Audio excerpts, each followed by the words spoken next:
El reloj marcaba las 11:47 de la noche cuando Javier llegó corriendo a la estación de tren. Su ropa estaba empapada por la lluvia y su respiración era agitada. Llevaba en la mano un boleto arrugado, comprado con los últimos billetes que tenía en su bolsillo.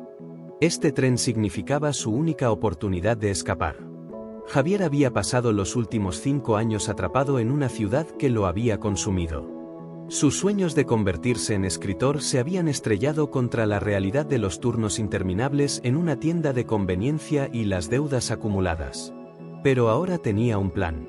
Había vendido lo poco que tenía y comprado un boleto a la capital, donde un viejo amigo le había prometido trabajo en una editorial. No era gran cosa, pero al menos estaría cerca de las palabras, de las historias que siempre había querido contar. El tren apareció en la distancia, sus luces atravesando la neblina nocturna. Javier sintió que su corazón latía con fuerza. Pero justo cuando estaba a punto de abordar, una mano firme lo sujetó del brazo. Se giró, sobresaltado. ¿A dónde crees que vas, Javier?, preguntó una voz grave. Era Raúl, el tipo al que le debía dinero.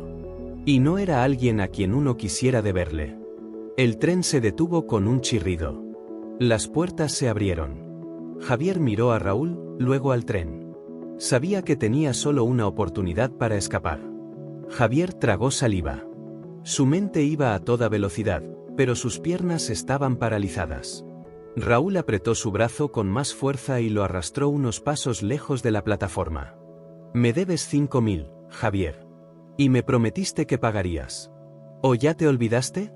Javier forcejeó, pero Raúl era más fuerte. «No tengo el dinero ahora, pero te juro que…». «No me interesan tus promesas. Me interesa lo que tienes en los bolsillos», interrumpió Raúl, rebuscando en la chaqueta mojada de Javier. Javier sintió un frío helado en el estómago cuando Raúl sacó el boleto de tren. «¿Esto qué es? ¿Piensas largarte sin pagarme?». El silbato sonó. Última llamada para abordar. Javier vio las puertas abiertas. La oportunidad estaba allí, a solo unos metros. Raúl sonrió con burla y comenzó a romper el boleto en pedazos. La rabia se encendió en el pecho de Javier. Actuó sin pensar. Con todas sus fuerzas, le dio un empujón a Raúl, quien trastabilló hacia atrás, sorprendido. Javier corrió hacia el tren. Los pasajeros lo miraban con sorpresa mientras él saltaba dentro justo cuando las puertas comenzaban a cerrarse. Entonces Raúl se recuperó y corrió hacia él, pero fue demasiado tarde. Javier cayó sobre un asiento vacío, jadeando. Afuera, Raúl golpeó la ventana con furia, pero el tren ya estaba en movimiento. Javier lo observó alejarse hasta que su figura desapareció en la noche. Su boleto estaba destruido, pero al menos estaba dentro. El problema era otro ahora: si el revisor llegaba y lo descubría sin pasaje, lo bajarían en la siguiente estación y Raúl lo estaría esperando. Javier trató de recuperar el aliento. El tren se deslizaba sobre los rieles, alejándolo de la ciudad en la que había estado atrapado durante años. Pero no podía relajarse. No tenía boleto. Y si el revisor lo descubría, lo echarían en la siguiente parada, donde Raúl seguramente lo estaría esperando. Miró a su alrededor. El vagón estaba medio vacío. Un hombre de traje dormía con la cabeza apoyada en la ventana, una anciana tejía en silencio y una joven con auriculares revisaba su teléfono. Tenía que pensar rápido.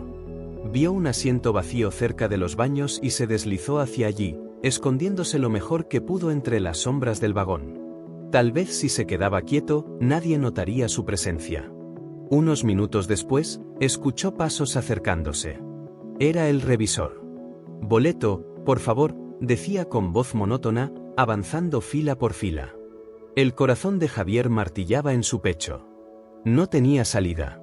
Si te está gustando el vídeo, haz clic en suscribirse, que es gratis y no tienes excusa.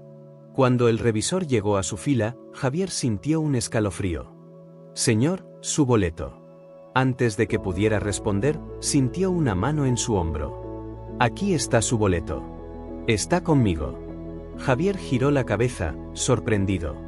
Era la anciana que estaba tejiendo. El revisor miró el boleto que ella le tendía. Lo examinó por un momento y luego asintió.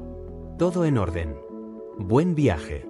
Cuando se alejó, Javier miró a la anciana, sin entender. ¿Por qué me ayudó?, susurró. Ella sonrió con ternura y guardó su tejido en la bolsa. Hace muchos años, alguien me ayudó a subir a un tren cuando yo también huía. Ahora es mi turno de hacer lo mismo. Javier no sabía qué decir. Solo pudo asentir, sintiendo por primera vez en mucho tiempo que el destino le daba una oportunidad. Javier miró a la anciana con gratitud, pero también con desconfianza. ¿Por qué alguien ayudaría a un desconocido sin pedir nada a cambio? No entiendo, murmuró. Ella sonrió con calma. No necesitas entender ahora. Solo aprovecha esta oportunidad. Javier asintió en silencio. Sabía que no tenía otra opción. Se acomodó en su asiento, intentando aparentar tranquilidad, pero su mente seguía en alerta. El tren avanzaba entre la oscuridad de la noche. Afuera, las luces de los pequeños pueblos parpadeaban a lo lejos. Javier sintió una extraña sensación de alivio y miedo al mismo tiempo. Había escapado de Raúl, pero su problema aún no había terminado. Después de un rato, la anciana volvió a hablar. Pareces un hombre con muchas preocupaciones. Javier suspiró. Más de las que me gustaría. Ella lo observó con ojos sabios. Todos estamos escapando de algo, hijo. Pero a veces, lo que más miedo nos da no es el pasado, sino el futuro. Javier sintió que esas palabras le calaban hondo. ¿Y si su nueva vida en la capital no funcionaba? ¿Y si fracasaba otra vez? ¿Y usted?, preguntó él, tratando de desviar la conversación. ¿A dónde va? La anciana sonrió con nostalgia. Voy a ver a mi nieta. Hace años que no nos vemos. Javier asintió. Hubo un largo silencio entre ellos, pero no era incómodo. Finalmente, el cansancio lo venció y se quedó dormido. Despertó sobresaltado cuando sintió que el tren frenaba bruscamente. Miró por la ventana. No era una estación. Un grupo de hombres con linternas caminaba entre los vagones. Algo iba mal. Javier sintió un escalofrío recorrerle la espalda. ¿Qué estaba pasando? El tren se había detenido en medio de la nada, y esos hombres con linternas no parecían trabajadores del ferrocarril. La anciana a su lado frunció el ceño. Esto no es normal, susurró. Antes de que Javier pudiera responder, un golpe fuerte retumbó en la puerta del vagón. Revisión de pasajeros. Todos muestren sus documentos. Javier se tensó. No tenía boleto. No tenía identificación. Si estos hombres eran policías, lo bajarían del tren y lo dejarían a merced de Raúl. La anciana lo miró con preocupación, sin decir una palabra, deslizó algo en sus manos. Toma, murmuró. Es el boleto de mi difunto esposo. Si alguien pregunta, eres mi nieto. Javier la miró, atónito. Pero no hay tiempo. Solo hazlo. Los hombres entraron al vagón. No eran policías, sino tipos con chaquetas oscuras y actitud intimidante. Uno de ellos se detuvo frente a la anciana y a Javier. Boleto e identificación. La anciana, sin inmutarse, le entregó los documentos. El hombre los revisó con una linterna y luego miró a Javier. ¿Tú eres Daniel Ramírez? Javier tragó saliva y asintió. Sí, señor. El hombre lo escudriñó unos segundos más, luego devolvió los papeles. Todo en orden. Siguió adelante, revisando a los demás pasajeros. Javier dejó escapar el aire que había estado conteniendo. Minutos después, los hombres se bajaron y el tren volvió a ponerse en marcha. Javier miró a la anciana, sin saber cómo agradecerle. ¿Me salvaste otra vez? Ella sonrió. A veces, la vida nos pone en el camino correcto con la persona correcta. Javier no sabía qué le esperaba en la capital, pero algo dentro de él le decía que esta vez, su suerte estaba cambiando. Fin. Y recuerda, si te ha gustado el vídeo, haz clic en suscribirse que es gratis y no tienes excusa. ¿Cuántos seremos?